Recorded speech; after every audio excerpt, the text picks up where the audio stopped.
My supreme namaskarams to all of you. My name is Nerala Malyadri. I am practicing as an advocate of Honorable Supreme Court and the High Courts of Andhra Pradesh and Telangana.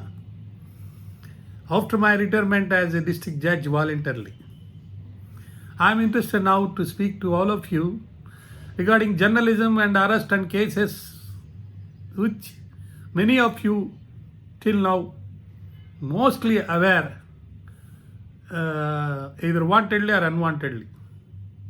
Because as and when a journalist is arrested, their associations, they fight for it or loudly speak, and they ultimately say, when Adrabbi is arrested, yeah, he is released so swiftly and urgently after numbering and passing orders by the Honorable Supreme Court under the premise of protecting the rights, fundamental rights of a journalist. But what about other cases? Why many of the journalists have no fortune to have the hearings of their cases? Why only about journalists? Why not about common man? What's happening in this country? Is it really worth to discuss? Yeah, because in the Constitution of India, it is we who have made or framed our constitution by drafting in the preamble itself by stating that we the people of India having solemnly resolved to constitute India into a sovereign socialist democratic republic. So much so, and in order to secure to all its citizens freedom, equality, so much is written. What is happening? Why we have given such power to Supreme Court? Are they getting that power under Article 32 and High Court under Article 226? I would like to say some few opinions of others without referring their names and my views in this regard.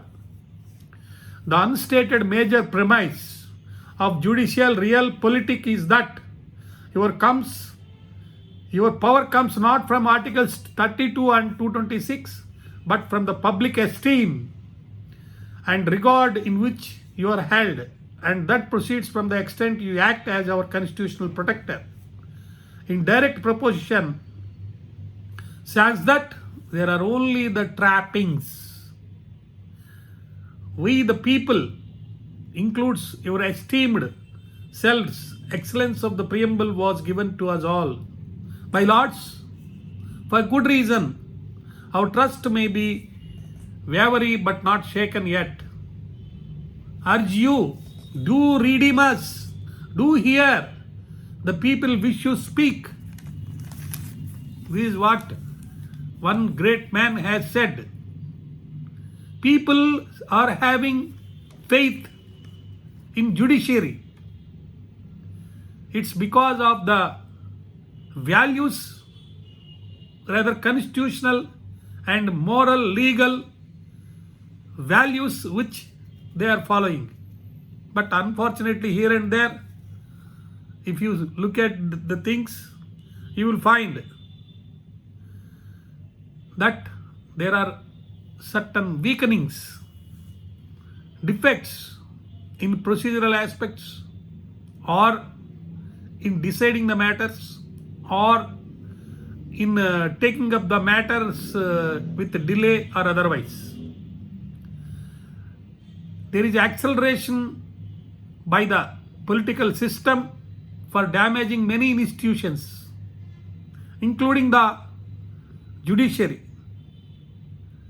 There is no strong opposition in political system for various reasons.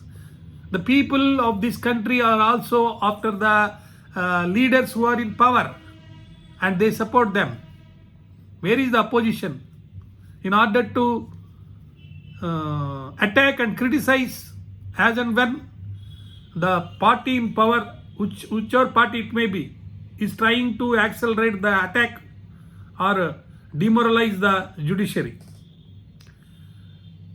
the number of people who are elected to several parliament and assembly seats, when we verify, we find that they are having criminal cases against them, or at least most of them are convicted in criminal cases, if not having criminal cases pending against them. If that is the situation, how can we expect that the political system will correct the mistakes committed by the political system in accelerating the demoralizing of the institutions?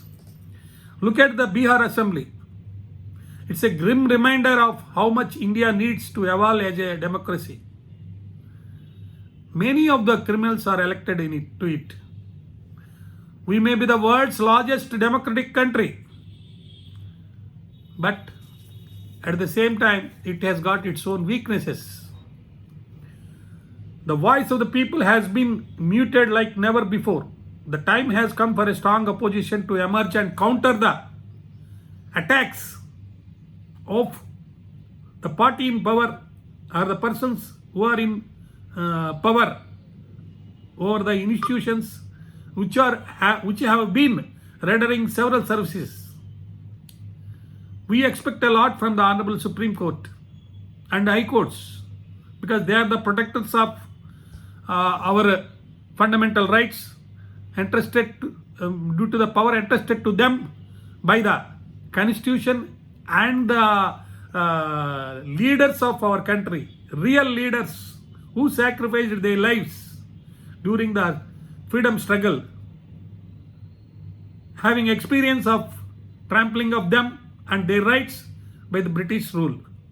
If that is so, unless and until we have strong opposition, we cannot expect when the political system of allowing all the institutions, including the Supreme Court institution also, or the legal institution also, to work freely and fairly and all that.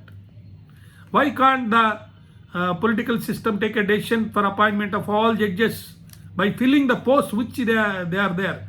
Why can't we have a bench in the southern side? Why the person has to go all the way to Supreme Court? Why can't there be 24 hours courts? Why can't there be the protectors of rights, of human rights at least, of citizens, all the 24